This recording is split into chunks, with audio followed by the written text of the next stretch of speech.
Welcome to the Niche Pursuits podcast. My name is Jared Bauman. Today we're joined by Steve Toth. It's a great interview. It's really fun to talk with Steve and catch up. He has a long history in the SEO industry. He did SEO for a bunch of different agencies in his first 5 to 6 years involved in SEO. And then he landed a position as the head of SEO at Freshbooks, which is an invoice company that competes with QuickBooks and Xero. So a pretty big name. He shares his story at Freshbooks and what it's like doing SEO for a really large company with a big budget, how he tackled it, how he approached it. He ended up ranking #1 for the search term invoice templates, which was, I believe, about 300,000 searches per month. He talks about and shares the strategy that he used to do that. And really what he does brilliantly is talk about how it applies to all industries. So your website, my website, all of our websites. He shares how that strategy would work today and how it would work in your industry. He talks about how to use PAA, or people also ask content, how to use internal links to drive topical authority. Really one of the underpinnings of the strategy. We talk about how to write for featured snippets and how to land those. He has a weekly email he sends out for free. He has a list of about 10,000 people now. It's called SEO Notebook.com, and he shares email every single week with free resources. So we talk about some of the tips he shares in there. He has some great Ahrefs organizational tips and some other tips about PAA content and whatnot. We get into a few of those. He's launched a new plugin that's called GScore.io. Really cool idea. It basically is a plugin that sits on your website, connects to your Google Search Console data, and looks at individual pages that you've already written and analyzes which keywords or which terms that you're ranking for, but you're not really using all that well on the page. Maybe it's a term you have sitting at spot 10, but you're not even mentioning that keyword on the article. You're not mentioning it very well. And it'll go through and actually help you automatically add that content, or at least add those keywords and then recommend what content to add more of. Great way to do on-page SEO and help get yourself into the clickable positions for some of the pages that you're not ranking for. So we talk about that, and we talk about the way it's using keyword phrases and how it can help your SEO. All in all, great interview. If you like to dive deep into a lot of the nitty-gritty SEO topics, you're going to love this one. So sit back and enjoy.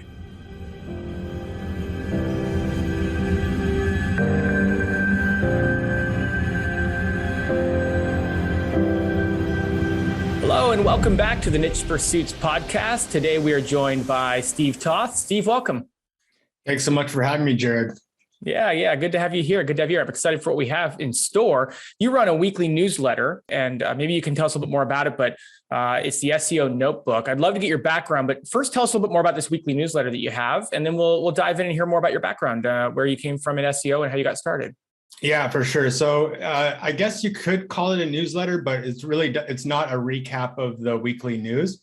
It's typically like one curated piece of strategy per week. So it's either something that has inspired me from my own work that week, or something that I've read a thread on Twitter or seen a YouTube video, or had somebody share with me. And I'm obviously asking permission for anything that I share and giving full credit. But basically, yeah, it's just, my love of SEO coming out like on a weekly basis, and really have, been fortunate now to share that with almost 10,000 subscribers after a couple of years. So it's been pretty awesome. Oh, that's awesome. Yeah. 10,000 is that's no small number. You have a pretty lengthy background in SEO. I was kind of reading up on your bio. You were the former SEO strategy lead at FreshBooks, a couple other big hitter names you've worked with. Maybe give us the backstory. Tell us how you got involved in SEO, when it all started, and what got you here. Yeah, for sure. So I've always enjoyed writing and blogging, and that's really where I got my feet wet with SEO. Started out as a copywriter at a web development agency, started their blog, and just, kind of had free reign to do what I wanted. And this was back in 2010, where, 7 keywords on the page would get you ranked on page 1, right? So that was where I kind of got the bug. And then I moved on to an agency where I ended up writing like 150 blogs within like 5 or 6 years for that agency. And that's probably where I learned the most about SEO. Like, I wasn't even an SEO manager, and I was blogging about SEO at that time.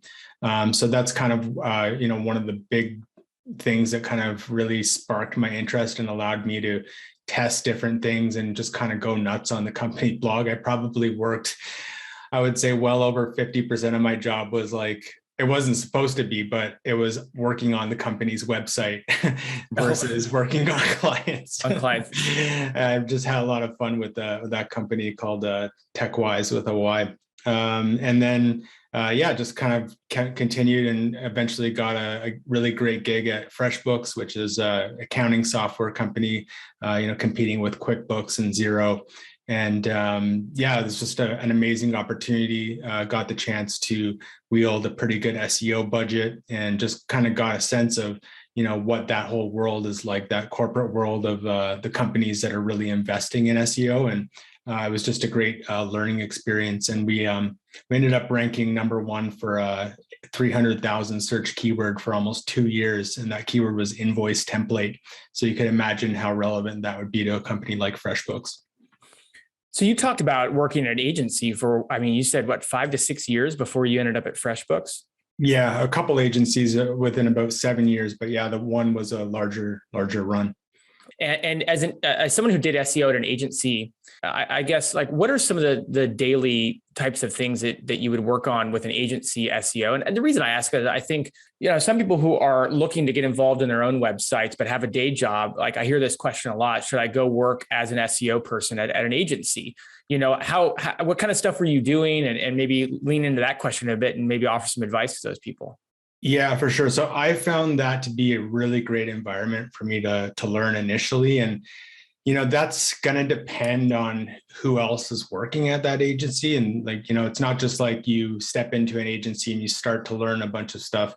You step into an agency with experienced people and start to learn a bunch of stuff. So I was really fortunate to have 2 mentors over the course of the first few years who were excellent SEO managers. And literally I could just turn my chair around and ask them any question I wanted and got, amazing answers. So I would say if you're just kind of learning, it's a good idea, but make sure the agency is big enough that you're not the only SEO person there, that you've got somebody else to tap, and you will rapidly accelerate your knowledge that way. And in terms of day to day, the first agency I worked at had 180 clients.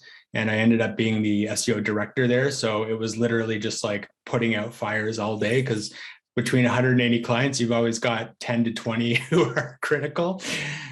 So you get to learn, that whole side of things with, dealing with people, swooping in, trying to make impactful changes, but really not having the proper time and attention you would to, say, a site that you owned, or, if you're, dedicated to only 2 or 3 accounts, that kind of love and attention you don't really have. Yeah, that makes sense. Yeah, at 180 clients, that's a lot of, there's got to, like you said, there's always got to be some sites that are, nosediving or having problems, or something's in critical status. Yeah, or shouldn't have been sold SEO in the first place, if I'm being honest. Yeah, you have unrealistic expectations at that point. So how did you land your FreshBooks opportunity? That's a pretty high profile company. I bet most people are going to recognize that name. That sounds like a rather large role. How did you end up coming upon that? Well, it was unfortunate and fortunate. I got laid off from an agency in March 2018, and just wasn't a good fit. I was there for about 8 months, and just kind of wasn't really a good fit. Like a lot of philosophical differences when it came to SEO and stuff like that. And I got laid off, and then I saw the posting at FreshBooks, and I actually had a friend who was in the running. And I didn't want to compete with him. So I actually didn't apply until I found out that he didn't get it, got his blessing.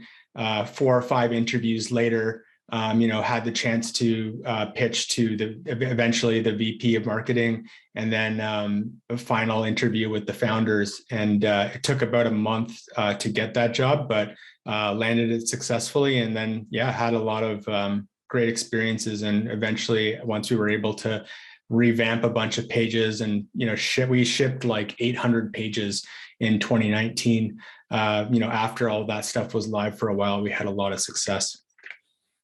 So give us a little window into SEO life at a large company, right? I mean, we're most of us are very used to working on small sites, maybe max 1,000 pages, small budgets. A lot of it we're doing ourselves, or we're leaning on maybe the profits from the site to put back into the site, or maybe there's an investment. But I mean, surely nothing like the types of investment that you're able to put in. Like, what types of things were you guys focusing on at a large scale corporation in terms of SEO? I'm just curious. Yeah, it's a good question, because I had never experienced that world prior to joining FreshBooks. And I mean, I can't say the exact budget, but my boss said, "Hey, this is your budget." I was like, "Cool, for a year?" He's like, "No, for a month." like it was, a big eye opener. And the actual team was only me at the beginning. And then we hired a second person about 9 months in or so. And so it was just the two of us really being able to manage a large budget. And we had one agency working for us, and it was kind of like we were pot committed with them. And they had made some really awful recommendations. They recommended redirecting 50 pages into one page, and it just completely tanked everything. And it was actually my first week on the job that I was like looking at these redirects and telling the team to reverse them, and they're like, too late. And then all went to shit. But welcome to the job. Yeah, exactly. Yeah. But so we ended up, I had to really make a case to let go of this agency, because it's somebody that the VP of marketing had brought on based on some relationships that he had. And it took a while to kind of extricate them from the situation. And once that happened, we really took the approach of hiring a lot of different people for their different specialties. So we didn't have, one company doing technical SEO, one company doing technical SEO, link building, on page, all that kind of stuff. We spread that budget out across a lot of different people. And, I ended up hiring probably around 20 people in 2019 to do various aspects of things, right? So if I found out somebody was really good at one particular thing, like internal linking, I would say, "Hey, come and do an internal linking audit on our site and help us with that," right? So it was really that approach that I think led to a lot of our success, and selfishly helped me make a bunch of great relationships and learn a lot from people who are very good at certain things. Oh, that was my next question. Like, what's the biggest thing you learned, or you had the opportunity to learn because you were surrounded with so many experts? What was the biggest thing you learned while there? Yeah. So I got to know like this. I don't know if your audience would remember, but probably a large number would, about Kyle Roof's experiment with rhinoplasty plano, where he ranked that site in Latin. We just had Kyle on the podcast a couple months ago. Yeah. So I actually ended up working with Kyle at FreshBooks, and he's great. And prior to actually working with him, it was around fall of 2018 that rhinoplasty plano had happened. And, he'd been talking a lot about things like POP and Cora and, his different on-page optimization techniques. Mm-hmm. And we really took a laser focus to our invoice templates page at that time, like right around the time that rhinoplasty plano was ranking. And, that was completely awesome, because we ended up, like I said, ranking number one for that 300,000 search keyword. And, just completely kind of changed my lens on how to do on-page optimization. And that was one major thing. But I guess the other thing is, what life is like in that corporate environment, right? So I'm a consultant to enterprise companies, and I understand the types of budgets that they're working with, what they need out of a consultant. They don't necessarily want you to build the links. They might have another link building vendor that they want you to manage, or same thing, they don't want you to produce content for them. They would rather you produce the briefs and then use their own writers. So all of that kind of stuff mixed in with the different budgets that a lot of these companies wield really gave me that lens into being able to do that as a consultant for them, not as an employee. Yeah, that probably lended you well in future endeavors once you moved on as well. You kind of had that Rolodex of contacts, but also knew how to work within a structure that large, and which is, like I said, very different than some of the structures that most SEOs work in. Yeah, we were very lucky to have an amazing director who kind of shielded us from a lot of the BS. At a company like FreshBooks, you'll have somebody in a completely different department that wants to check a few SEO boxes, and that ends up taking like an entire day for you to tell them they got to do this, but then they don't even want to change the H1, right? So it's like a lot of those types of requests that come in from different parts of the organization. As long as we had that director, Chris Sisko, able to basically shield us from that and keep us focused on the important work that we were doing, it was very, very easy. But once he left, because I got hired on as a consultant from FreshBooks after I quit, the environment changed quite a bit. Yeah. Yeah. Well, so FreshBooks, your time there came to an end, and catch us up to where you are now with SEO Notebook and how you ended up going down that path. Yeah. So SEO Notebook started happening in December of 2019 while we were on the rise for that big keyword. And it was really 110 pages revolved around invoice templates. It wasn't just one page or one keyword, but, I'd been having success. I post a lot on LinkedIn and started to get some following there, and basically was able to grow the list from scratch pretty organically. I remember when I went to Chiang Mai SEO in 2019, I'd had the list active for about 5 months and was about up to 1,500 subscribers. And, it's really a matter of consistency, right? Don't skip a week, put a lot of care into your content. I always just kind of remind myself, hey, you do well when you have great content. You can't have success if you don't really care, right? If you guys aren't getting, interesting guests, if you're not putting effort into the research, the podcast is not going to thrive. It doesn't matter what you're in. You've got to work at it. So I haven't missed a week in over 2.5 years. And wow. We're up to 10,000 subscribers, which is just mind blowing.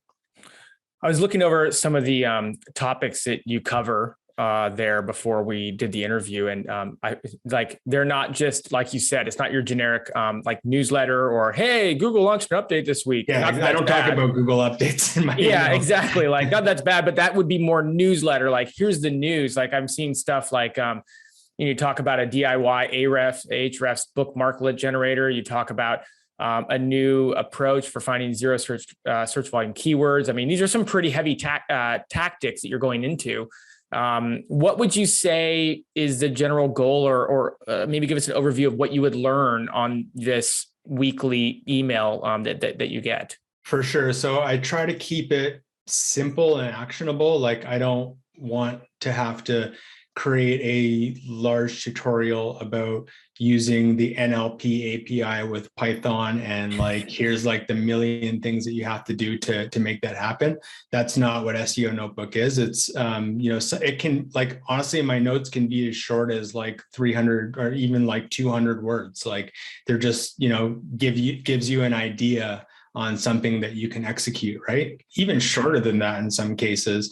With the Ahrefs bookmarklet, basically the way it works is you would just pick any dashboard that you had in Ahrefs, you'd paste it into that Google sheet, create a bookmarklet, and then the next time you're on a site, you can get taken to the in-content backlinks, you can get taken to the internal links for that page, all within Ahrefs, right? So something like that does not take much effort for a person to try. And that's really the goal of SEO Notebook, is to create things that make a difference, but are low effort for you to try. Oh man, sign me up already. I'm already that. Ahrefs just moved a lot of the older reports down on the page. And so I find myself scrolling a lot to get to some traditional reports I want to look at. That sounds wonderful. What are some of the big discoveries or things that you're finding in SEO nowadays, especially in your work as a consultant and with what you're doing? Maybe give us a couple of high level tips that people can take away that you're sharing in your emails or just in general that you're finding? Yeah. So, I mean, I know the audience here is pretty advanced, but I think, in the type of work that I do, I love focusing on like verticalizing content. So if you have, one keyword, how can you adjust that intent to like different audiences, right? So like I've got a client that does like, invoice factoring, right? And this is actually an affiliate niche. If anybody's interested, these are like $100 keywords. So invoice factoring is when you have a large invoice. Let's say the government owes you $90,000, but that government takes 90 days to pay. You would get the advance like the next day on your invoice, and then you would give that company like a little slice of that, right? So there's actually a couple affiliates in this space, and what they're doing is what I'm doing. And dividing that for like invoice factoring for government, for oil and gas, for manufacturing, for all these different verticals. And that's something that I love doing for all different types of clients. It's what I did for FreshBooks as well, with invoice templates for contractors, lawyers, freelance writers, graphic designers, etc. So when you're able to do that, you end up really protecting yourself from being at the whim of only a couple of pages on your site generating the traffic and the conversions for you. You're much more spread out, and it's not going to apply to every single niche, but you can definitely find cases where that verticalization strategy is going to be really useful for you. And then internally linking the things that make sense. So if I'm on FreshBooks and I'm talking about graphic designers, I'm going to link to artists. I'm going to internal link to logo designers, stuff like that, right? So basically creating these large clusters of pages is the approach that I take to most of my client work. And I'm lucky to be in a place where I can choose those types of projects. And yeah, I think that's just a great strategy if anybody wants to roll with it. And yeah, go after those invoice factoring keywords. They're like $100 CPCs. So to follow the example, basically you would kind of create a large hub page about invoice factoring, and then you might write individualized articles for invoice factoring for, insert an industry, government, manufacturing, manufacturing, commodities, or whatever, and you'd write individual pages that would sit kind of underneath, and then tie it all together through a good internal linking structure. Yeah, and usually I'll build links to the hub page, because those will filter out into the other pages, and the other pages are typically going to be a little bit lower volume and lower competition, so they may not need as many links. Are these the types of pages that you write because you find those keywords in a keyword data aggregator or in a keyword provider? Or are you really saying, I know this industry and I know these types of keywords work. I'm going to take what I know about this niche and I'm going to write these topics, because that way I can make a full hub and a full breadth of content around this topic? Yeah, it's a mix of both. In the case of invoice factoring, you have to use your instincts more, because these are low volume searches, but they're incredibly valuable keywords. If you think about, landing a invoice factoring agreement for a large corporation that's being paid by the government, like we're talking like, hundreds of thousands of dollars, like for these leads over the course of time. So you do have to use your knowledge of an industry. And I would say even more than, getting, data from Ahrefs or SEMrush or Keywords Everywhere, wherever you want to source it. The other thing you need to look at is like, what are other sites optimized for, right? Because that's a good indication that there's demand for that, right? So it's really, really hard to say in all cases. And I actually don't really pay that much attention to search volume, especially when we're talking about like high competition, low volume keywords. You referenced Kyle Roof a bit earlier as someone you had worked with. And we had Kyle on a couple months ago, probably a little while back. And we talked mostly about how to really gain topical authority by writing topics, questions that show Google that you are, and I might be doing a bad job summarizing what he was saying, but basically showing and building topical authority to Google using people also ask queries, even zero search topics. How do you use those types of keywords to support some of these pages you're talking about? Yeah, for sure. PAAs, or people also ask, are huge.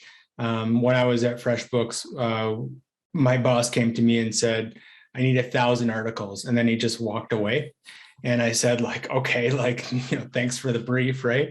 And I was actually scratching my head on what to do. This is like pretty early on at my time there. And it dawned on me that people also ask could be a great source of topics, right? So we basically sourced thousands of them, all relating to things like accounting, invoicing, and then we clustered them together. And we ended up launching 650 PAA blogs on the site. And we actually launched them all within the period of a month. We didn't drip them out or anything. We just said, here you go. And at their peak, they generated 50,000 visits a day. Wow. How did you organize that many topics and know which ones to write and know which ones not to write, know which ones were topics versus something to just include as part of another article? Like, how do you organize all that? Yeah, it was very manual at the time because a lot of the keyword clustering tools like keywordcupid.com didn't exist.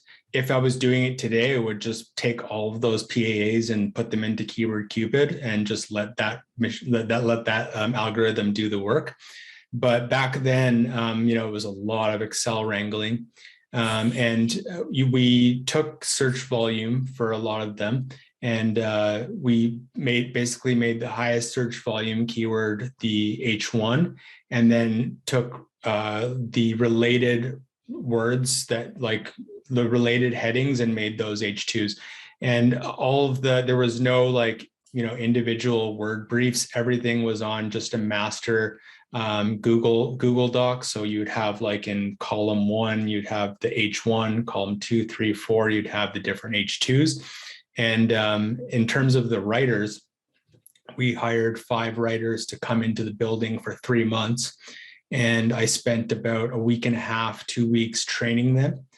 Where we spent several days just kind of going over the ins and outs of how I wanted them to write, and then they would go and write, and we would give feedback. And then once we felt comfortable, they just were rolling at like 2.5 articles a day, a lot of them. So it was a cool effort. It was a really great learning experience. And the one thing that your audience can take out of it is that like PAAs definitely work. Even if they have low search volume, it's still shown to have a lot of demand.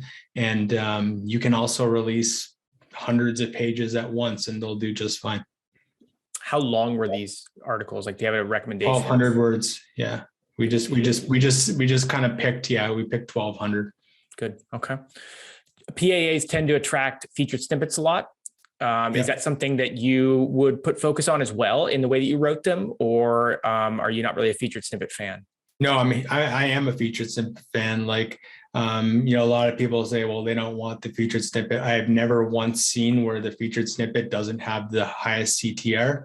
I mean, I've analyzed a lot of them, but yeah, sorry, just to go back to PAs and featured snippets, definitely. So if you've got like a question, right? So what is the temperature on Mars? The answer starts, the temperature on Mars is, right? So we basically train the writers on those fundamentals. And we earned hundreds of featured snippets. I was actually able to tell in Ahrefs, it was something like 500. Yeah, it was crazy. Wow. Okay, man. I want to talk about a tool you've built, a plugin you've built that I saw. And I have one more question though about this kind of topics that we're on right now. We've talked a lot about kind of the content and the on-page side of things. Whether it was at your time at FreshBooks, although I'd be so curious to just be a fly on the wall at FreshBooks with the backlink conversation. So whether it's from that conversation or whether it's just how you're seeing backlinks play a role today, how are you using backlinks to propel rankings and traffic?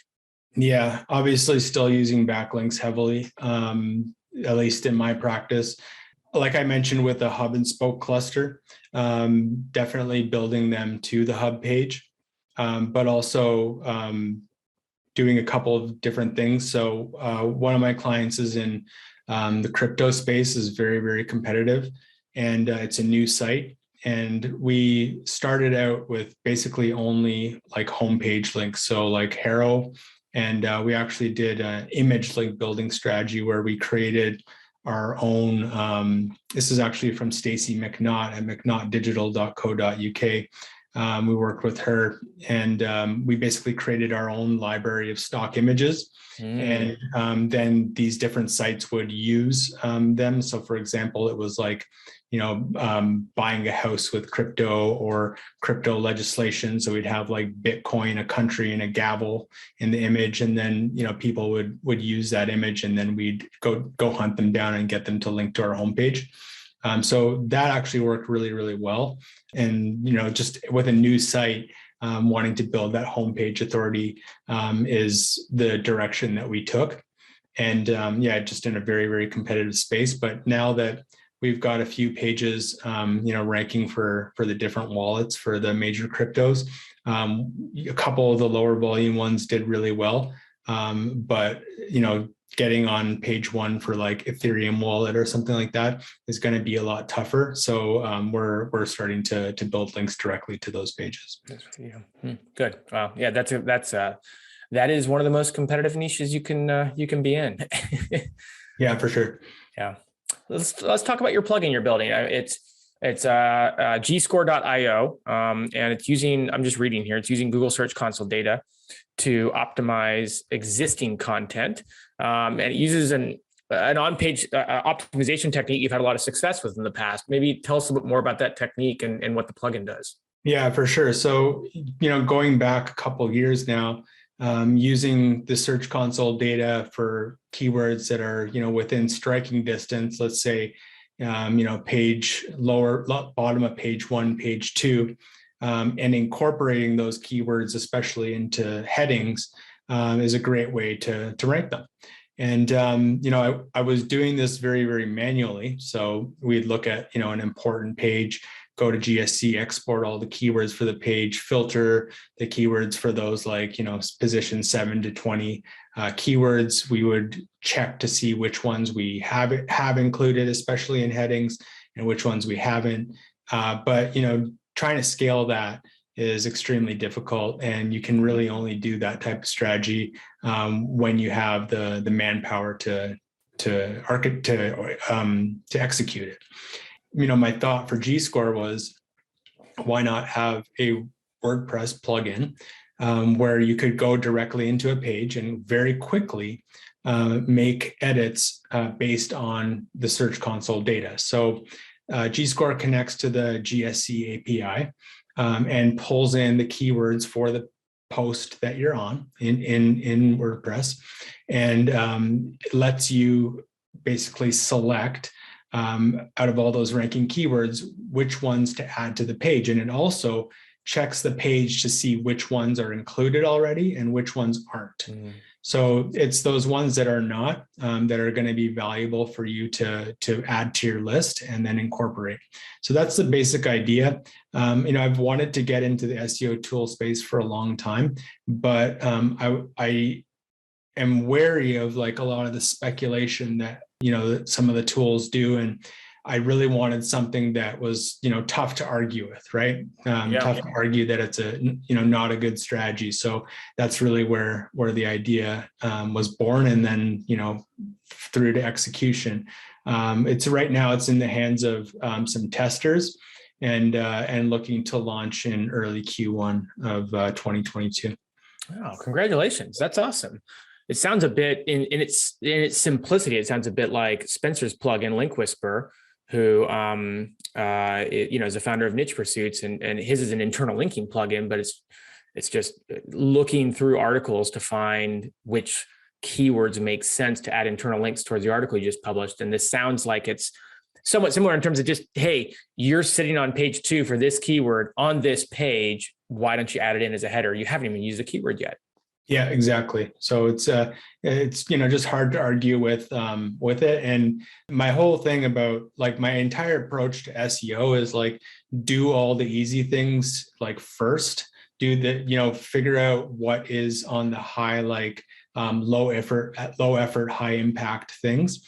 And I'm a huge fan of like I wouldn't say like yeah, like you know what, doing it like 80%, right? Like not doing things to 100%, but just like doing it like, I don't want to use the word cutting corners, but doing things as efficiently and fast as possible. So that's the idea of doing all of these things directly in WordPress. And if you use GScore and you're not a writer, you can also go in, select the keywords that you want, and have your writer log in and incorporate them. I was going to ask that next question. So let's say there's a topic on there that I haven't really addressed. And so what you're saying is probably include it as a header and then actually fill out a couple paragraphs on the topic to it's not as simple as just adding a keyword. It's making sure that you add the keyword and that the topic is covered in the article to some degree as well. Yeah, definitely. You have to kind of know what you're doing. The other cool thing is GScore will also highlight question-based keywords. So anything that starts with like who, what, where, does, is, questions like that. So it uses regex to isolate those queries, and you can easily, just grab a bunch of those and use them as FAQs, or mix them in with the different headings that you have on the page already. We can also highlight long tail keywords. So if you've got keywords in your GSC that are over 5 words, over 6, 7, you decide, and you can just add those in and then write. My recommendation is if you're going to add a new topic to the page, create that as an H2 and then write 200 words of copy under it. There you go. And then, people also ask questions to these in the form of, FAQs at the bottom or something like that. Yeah, you could.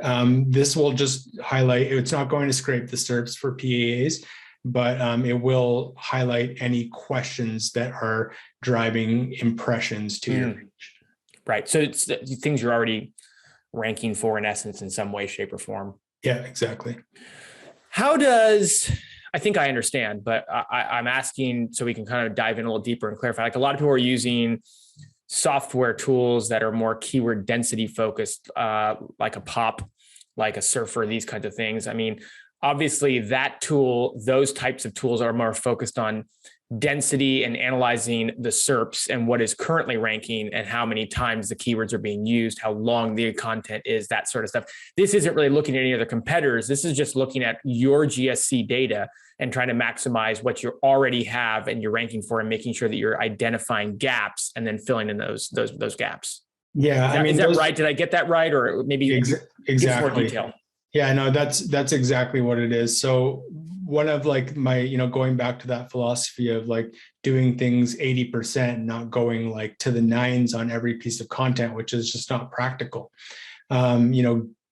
Researching your topics adequately, getting them ranking somewhere, and then coming back and enhancing that with your own data is my preferred approach to ranking content versus trying to go all out perfect. Because if you're the other thing to know is like, if you're trying to go all out perfect on one page and you're not building your topical authority on other pages, you're probably not going to rank that page if you're not, internally linking and building that topical authority. So, you obviously have to kind of take a more holistic approach to all your pages. And, my focus on, any site that I work on is outlining those topics first and foremost that provide, that breadth of coverage, and then going back and enhancing that content later.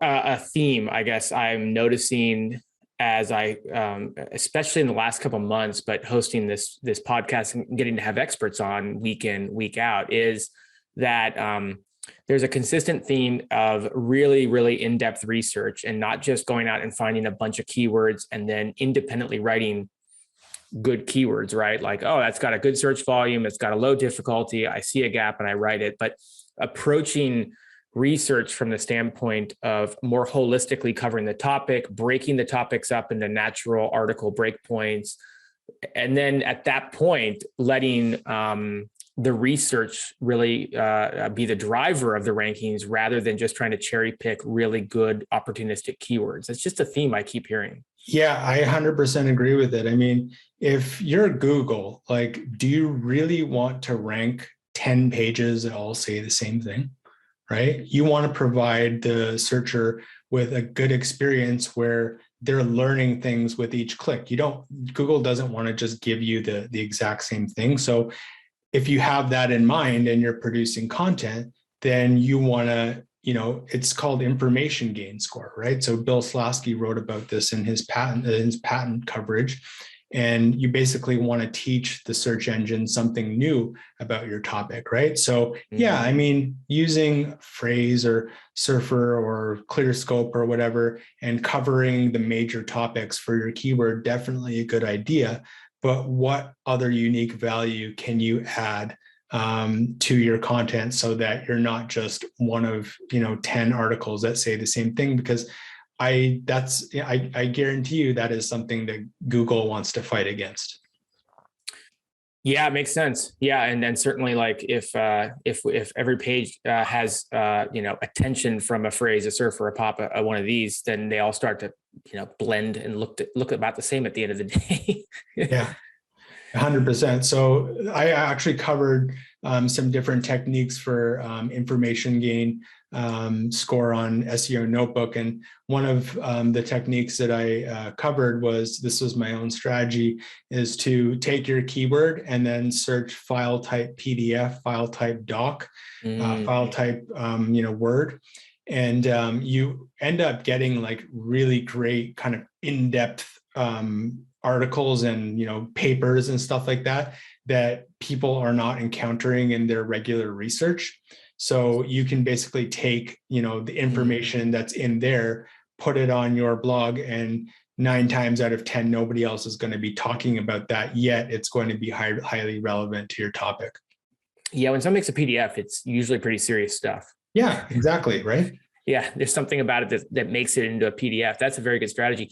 Talk more about this, and I didn't write it down. What was it? I haven't talked about it much on the podcast. The keyword, the information score is what you're calling it? Yeah, so basically what, you're trying information gain. Information gain, thank you. And you're basically trying to teach the search engine something new about your topic, right? So that, you are getting it from a PDF, but you're also probably a lot different than what is already on page 1. So it just boils down to, like, if you're extremely educated and you're an expert on your topic and you're putting things together that haven't been written about yet make sense for a search engine and its interpretation of that niche, you are teaching it something new, and Google is going to reward that. You think about all the information that is in existence like today, obviously that's going to evolve over time, and it has evolved over time, and Google is constantly learning new things about sorry, my OK Google just went off. Google is constantly learning new things about topics, and it's going to appreciate the sites that are bringing to the fore those new topics. And then, if you think about something that's emerging in the world, one site breaks that story. Let's say it's like it was the COVID vaccine or whatever it is. Other sites start talking about it, and it becomes a new thing, right? So you can actually, I think, get a first mover advantage by talking about things that haven't been talked about, especially if they start to get covered by other sites. And this is all based on patents, is what you said? Well, the information gain in terms of you providing new information is a specific patent, the information gain score. Maybe my rest of it was a little bit of speculation, but I'm just trying to expand on it. Yeah, no, that's great. That's good. Well, as we wrap up here, I mean, I think I'll just make a little comment here. It's funny that you talked about, really, just doing I don't want to over summarize your words, but kind of doing the more basic things to get the maximum ROI. And yet the more I talk to you, the more I realize how in-depth your knowledge base is on some of these SEO topics and stuff. So I've learned a lot from this. And I think there's a lot of in-depth strategies that people can pull from what we talked about today so far. So you might be glossing over some of these in-depth things you're doing. You're doing some pretty cool stuff. I mean, I just love SEO. So it all comes like as part of like the passion, right? So it's not something that I ever tire of learning and experimenting with. So, and I have a really great network of people that, I give them ideas and they give me ideas. And I think that is, if SEOs aren't, part of a network of people who are, giving them a feedback loop on what they're doing, then you're also really missing out. Mm-hmm. Well, let's see. People can follow along with what you're doing at SEOnotebook.com.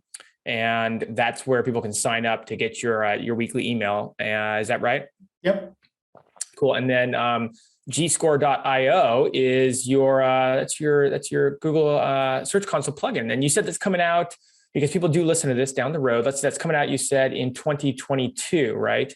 Yeah. Right now there's it's just in the hands of testers and there is a wait list. So if you sign up and there is a wait list by the time this airs, just sign up and you'll be the first to know about it. Perfect.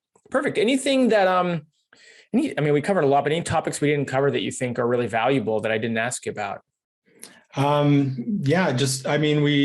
We touched on a lot of the different things.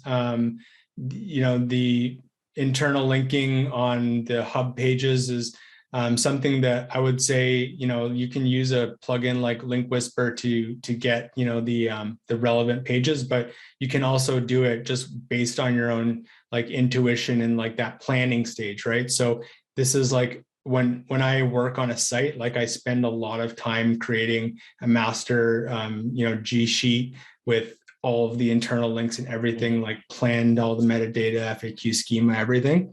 And you have to kind of use your own intuition about things, not just rely on data, right? So things like, those low search volume keywords, when you ask me, like, what do you go after? Do you go after stuff that has volume in Ahrefs, has CPC, or do you go after things that about people are talking in an industry?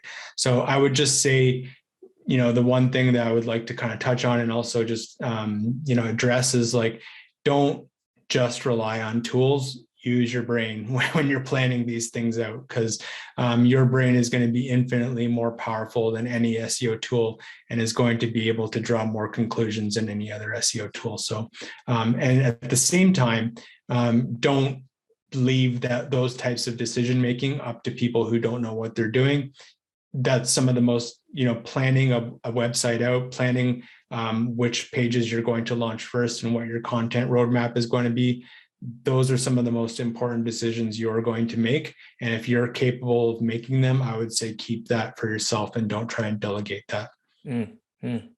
That's a great recap of the conversation. So, Steve, thanks so much for joining us today. I really appreciate all the value you brought. A lot of great information. I know I'll be kind of watching this one again and taking more notes because you had a lot of great pieces of advice. So thank you for joining us today. Yeah, thanks so much for having me on. Yeah. All right. We'll talk soon. Bye-bye.